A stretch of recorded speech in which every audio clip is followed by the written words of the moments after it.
ഭാഗം നാം വായിച്ചത് വിശുദ്ധ യോഹന്നാൻ എഴുതിയ സുവിശേഷം 14-ാം അധ്യായം 1 മുതൽ 7 വരെയുള്ള വാക്യങ്ങളാണ്. അതിലെ 6-ാമത്തെ വാക്യം ആരെങ്കിലും ഒരാൾ വായിച്ചാൽ സന്തോഷകരമാണ്. യോഹന്നാൻ 14 അതിന്റെ 6-ാമത്തെ വാക്യം.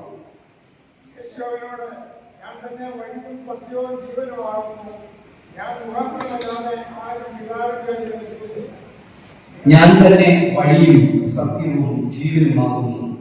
ഞാൻ മുഖാന്തരമല്ലാതെ ആരും പിതാവിന്റെ അടുക്കൽ എത്തുന്നില്ല.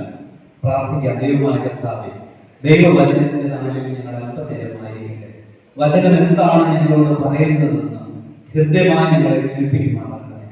വചന വഴിയെ സഞ്ചരിപ്പാൻ തക്കോണം ഞങ്ങളെ ഇടയാക്കണമേ. സ്വർഗീയമായിട്ടുള്ള വാഴ്വുകളാൽ നിറച്ചാണ് യേശുവിന്റെ നാമത്തിൽ അപേക്ഷിക്കുന്നു. ദയതോന്നി കേൾക്കുമാറാകണമേ. ആമേൻ. 3 miles and our God. ഈ പുസ്തകം എഴുതിയത് ഹൊസുക്കെ കോയാമ എന്ന് പറയുന്ന ഒരു തിയോളജിയനാണ്. അദ്ദേഹം ആ ബുക്കിനകത്ത് പറയുന്ന ഒരു ചിന്ത ഇങ്ങനെയാണ്: മണിക്കൂറിൽ 3 മൈൽ സഞ്ചരിക്കുന്ന ദൈവം. നമ്മളെല്ലാവരും വളരെ വേഗത്തിൽ സഞ്ചരിക്കുന്ന ആളുകളാണ്. നമ്മളെല്ലാവരും തിരക്കുള്ള ആളുകളാണ്. എന്നാൽ ആ ചിന്തകൻ പറയുന്നത് ഒരു മനുഷ്യന്റെ ശരാശരി യാത്രയുടെ സ്പീഡ് എന്ന് പറയുന്നത് 1 മണിക്കൂർ കൊണ്ട് 3 മൈൽ ആണ് അദ്ദേഹം സഞ്ചരിക്കുന്നത്. അദ്ദേഹം പറയുന്നത് ദൈവത്തിന്റെ സഞ്ചാരത്തിന്റെ സ്പീഡും ഇത് തന്നെയാണ്. അദ്ദേഹം അതിനെ കാരണം പറയുന്നത്, അദ്ദേഹം പറയുന്നു ദൈവം സാവധാനം സഞ്ചരിക്കുന്നതിലൂടെ ചുറ്റുപാടുകളുള്ള വേദനകൾ, സങ്കടങ്ങൾ, നൊമ്പരങ്ങൾ അത് കാണുവാനും ആ വേദനകളിൽ ഇറങ്ങി വരുവാനും ഇടപെടുവാനും ഇടയാകും. ആ ചിന്തകൻ പറയുന്ന കാര്യം ഇത് തന്നെയാണ്. ജീവിതത്തിന്റെ സമസ്യകളുടെ മധ്യത്തിൽ എന്താണ് സുവിശേഷം നമുക്ക് നൽകുന്ന പ്രതീക്ഷകൾ? അത് ഈ കാലഘട്ടത്തിൽ നമുക്ക് കൃത്യമായി കേൾക്കുവാനായിട്ട് ഇടയാകുക. ഈ ഒരു ആണ്ടിന്റെ അവസാന കാലഘട്ടത്തിൽ നമ്മൾ വന്നിരിക്കുകയാണ്. 2025 ആണ്ടിൽ ദൈവം ഈ നിമിഷം വരെ നമ്മളെ കണ്ണിന്റെ കൃഷ്ണമണി പോലെ കാത്തത് ദൈവത്തിന്റെ കൃപയാണ്.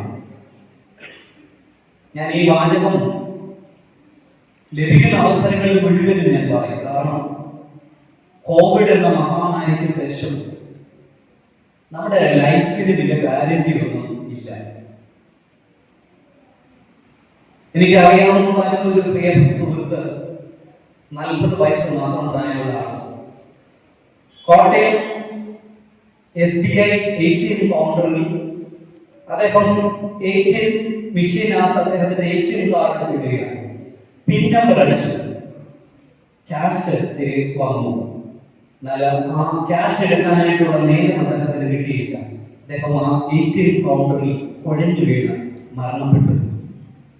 അപ്പൊ ഇങ്ങനെയുള്ള യാഥാർത്ഥ്യങ്ങളുടെ മധ്യത്തിൽ ദൈവകരങ്ങളിൽ നമ്മെ ഏൽപ്പിക്കുവാൻ ഓരോ ആരാധനയും ഓരോ നിമിഷവും ദൈവത്തിന്റെ വലിയ കൃപകളാണെന്ന് ഓർക്കുവാനുമാണ് നാം ഇവിടെ കൂടി വന്നിരിക്കുന്നത്. ഇന്ന് വായിച്ച വേദഭാഗത്തിൽ പറയുന്നതായിട്ടുള്ള കാര്യം 6-ാമത്തെ വാക്യം: ഞാൻ തന്നെ വഴിയും സത്യവും ജീവനും ആകുന്നു.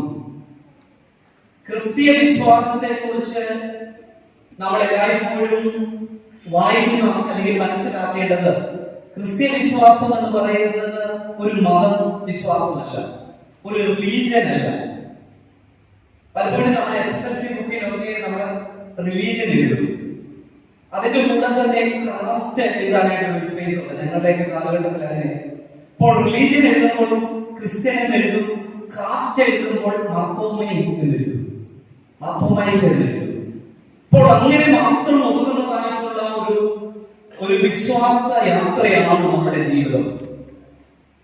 എന്നാൽ ജീവിതത്തിൽ വിശ്വാസത്തിൽ നമ്മളെ തന്നെ രൂപപ്പെടുത്തിക്കൊണ്ട് വലിയ വെല്ലുവിളികളെ ഈ കാലഘട്ടത്തിൽ തരണം ചെയ്യുവാൻ നമ്മുടെ ദൈവവചനം ഇടയാക്കുന്നു. തോമസ് അപ്പോസ്തലനെ സംബന്ധിച്ചിടത്തോളം ഇന്ന് തോമസ് അപ്പോസ്തലനെ ഓർക്കുന്ന ദിവസങ്ങളാണ്. നമുക്കറിയാം, തോമസ് അപ്പോസ്തലന്റെ വലിയൊരു സാക്ഷ്യമാണ്, വലിയൊരു പ്രഖ്യാപനമാണ്, എന്റെ കർത്താവും എന്റെ ദൈവവും ആയുള്ളവേ. എന്റെ വീട് തലമുടിയാണ്. ഞങ്ങളുടെ സെന്ററിൽ ഉൾപ്പെട്ട ഒരു പള്ളിയാണ് നിരണം യെരൂശലേം ദേവാലയം. ആ ദേവാലയത്തിന്റെ ചരിത്രം പറയുമ്പോൾ തോമസ് ലീഹയാൽ സ്ഥാപിക്കപ്പെട്ട ഒരു ദൈവാലയമായിട്ടാണ് കരുതുന്നത്.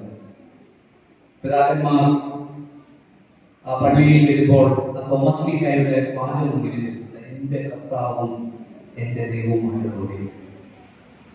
ഞാൻ പറയാൻ ശ്രമിച്ചത്, ഈ യേശു കർത്താവിന്റെ ഉയർപ്പ് ഒത്തിരി സംശയങ്ങൾ ഉളവാക്കിയ അനുഭവമാണ്.